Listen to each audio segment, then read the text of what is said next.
अस्सलाम वालेकुम वरहमतुल्लाहि वबरकातुहू।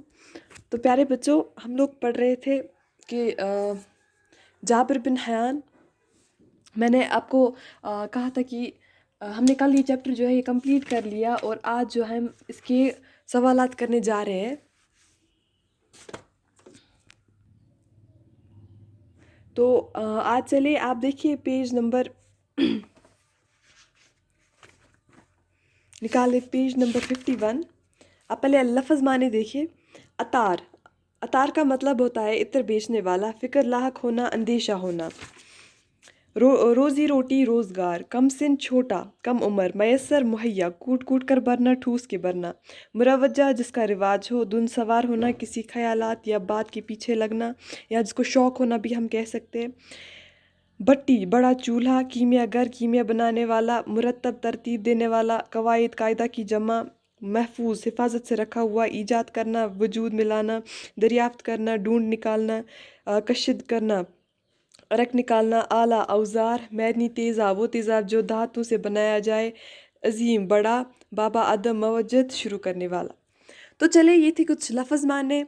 अब आप देखिए सवालात है दूसरा हिस्सा। जाबिर बिन हयान कौन था?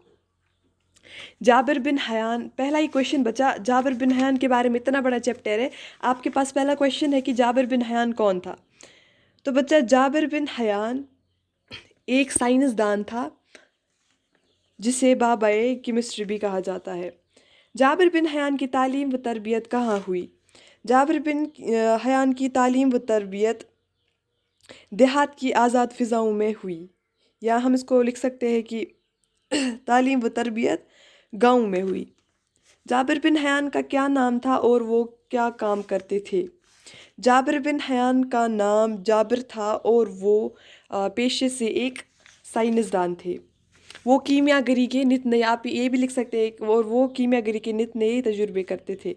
जाबिर बिन हयान ने कौन सी चीज़ें ईजाद की? अब बच्चा इनके कारनामों पे आप चले। मैंने आपको इनके कारनामे भी बताया है कि जाबिर बिन हयान ने सब्लिमेशन, या उन्होंने ठोस चीज़ों से हल्की लतीफ़ चीज़ों हासिल करने की दवाओं में मिलाया सब्लिमेशन, ऑक्सीडेशन, और उन्होंने मैदनी तेज़ाब जिसको हम और कलमी शोरे का तेज़ाब भी ईजाद किया। जाबिर को बगदाद आने की दावत किसने दी? जाबिर को बगदाद आने की दावत बगदाद के खलीफा हारून रशीद ने दी। खलीफा हारून रशीद ने जाबिर के साथ कैसा सलूक किया? अगला क्वेश्चन है, आप देखिए। खलीफा हारून रशीद ने जाबिर की बहुत बड़ी कदर व इज़्ज़त की और उसे बहुत से इनाम व अकराम से नवाजा। लेबॉर्ट्री किसे कहते हैं? बच्चा, क्वेश्चन है लेबॉर्ट्री किसे कहते हैं?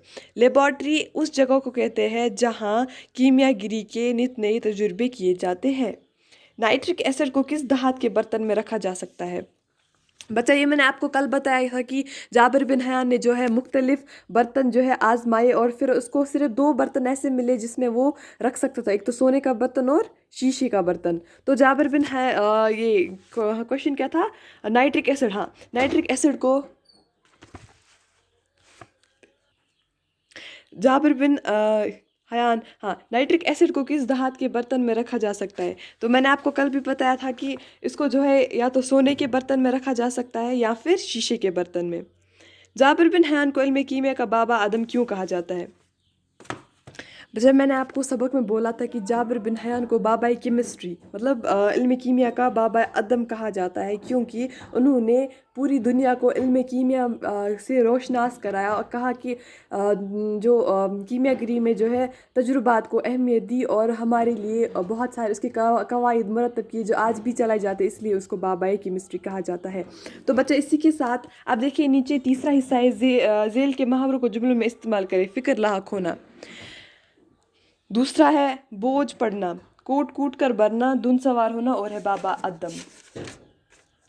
फिर बच्चा सोचिए और जेल के जुमलों को पूरा कीजिए। ईजाद करने वाले को मवाजिद कहते हैं, कीमिया बनाने वाले को कीमियागर, इतर बेचने वाले को अतार, सब्र करने वाले को साबिर, रंगने वाले को रंगसाज, शीशे बनाने वाले को लोहे के औजार बनाने वाले को लोहार, पढ़ाने वाले को आलिम कहते हैं, पढ़ाने वाले को आलिम कहते हैं, इल्म हासिल करने वाले को یہ پڑھانے والے کو استاد کہتے ہیں، علم حاصل کرنے والے کو عالم کہتے ہیں. تو بچہ اسی کے ساتھ ہمارا یہ چیپٹر جو ہے یہ کمپلیٹ ہو گیا، جابر بن حیان. اب ہم کل دیکھیں گے خاک وطن. تب تک کے لیے اللہ حافظ.